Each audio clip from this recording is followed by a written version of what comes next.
Bonjour et bienvenue à la présentation d'un autre truc de Jovaco concernant l'utilisation de Dynamics GP 2013. Aujourd'hui, nous allons voir comment améliorer les fonctions de recherche, particulièrement quand vous recherchez des fiches clients, fournisseurs ou d'items. Par exemple, lorsque vous recherchez un client, la méthode traditionnelle consiste à cliquer sur le bouton de recherche.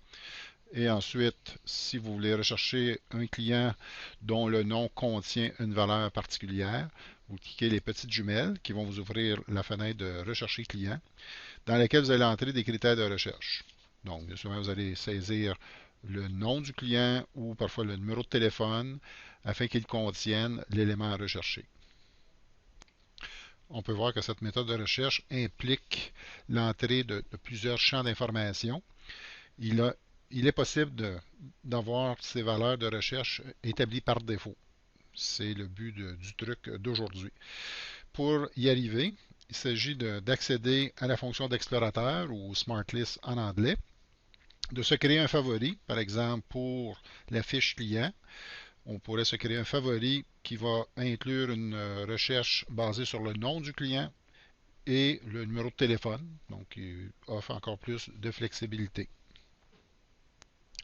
Une suggestion en passant, lorsque vous créez un favori, nous conseillons, lorsque vous l'enregistrez, de le rendre visible pour le code d'utilisateur seulement. Sinon, si vous le sauvez pour système, ça signifie que tous les utilisateurs, peu importe la compagnie, dans l'ensemble de GEP, auront accès à votre favori et s'ils ont accès, ils peuvent le modifier et même le détruire. Alors que si vous le sauvez sous code d'utilisateur, seulement vous serez en mesure de le voir.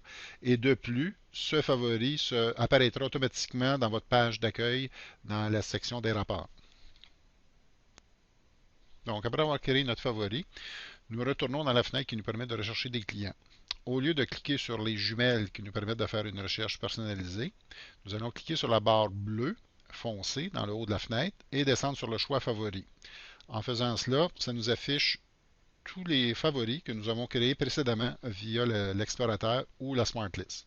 Et on sélectionne celui qu'on a créé tantôt, dans mon cas, qui s'appelle Recherche par nom de client. Après avoir sélectionné notre favori, on revient à nouveau dans la même fenêtre de recherche et on clique dans la barre bleue et cette fois on descend sur le choix qui s'appelle Définir comme affichage par défaut. Ceci va confirmer le choix de notre favori comme choix futur quand nous utiliserons à nouveau la fonction de recherche. Donc, avec ces changements, à partir de maintenant, quand vous ferez des recherches, dans ce cas-ci, sur des clients, lorsque vous cliquerez sur les jumelles pour faire une recherche plus poussée, automatiquement, les critères de sélection nom de client et numéro de téléphone, dans l'exemple que j'ai créé, seront affichés. Donc, ça permet de sauver plusieurs entrées de données et d'accélérer la saisie d'éléments pour faire la recherche que vous souhaitez. En conclusion, cet outil de recherche simplifié peut être utilisé avec les fiches clients, les fiches fournisseurs et les fiches d'items. Donc, simplement en créant un favori, en utilisant l'explorateur ou la Smart List, que vous associez à votre fenêtre de recherche, ceci va vous éviter l'entrée de plusieurs touches sur le clavier afin de sauver du temps. Sur ce, merci et à la prochaine.